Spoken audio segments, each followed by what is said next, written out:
Indians ఖాతాలో మరో పరాజయం. జైపూర్ వేదికగా రాజస్థాన్ రాయల్స్ తో నిన్న జరిగిన మ్యాచ్ లో ముంబై 9 వికెట్ల తేడాతో ఘోర ఓటమి చవిచూసింది.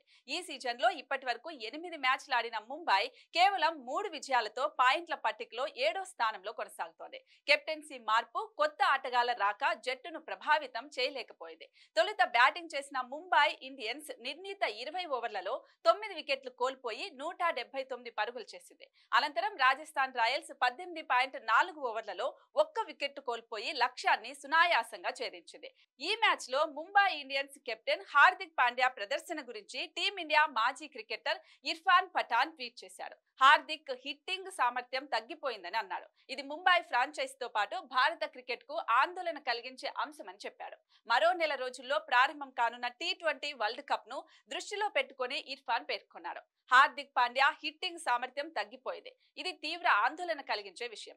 వాంకడేలో అతను భిన్నంగా కనిపిస్తున్నాడు. కానీ బ్యాటింగ్ కు కాస్త తక్కువగా అనుకూలించే పిచ్లు అతన్ని ఇబ్బందికి గురి చేస్తున్నాయని ఇర్ఫాన్ పఠాన్ తెలిపాడు. రాజస్థాన్ రాయల్స్ తో జరిగిన మ్యాచ్ లో హార్దిక్ 10 బంతుల్లో 10 పరుగులు చేశాడు. ఒక్క బౌండరీ సాధించాడు.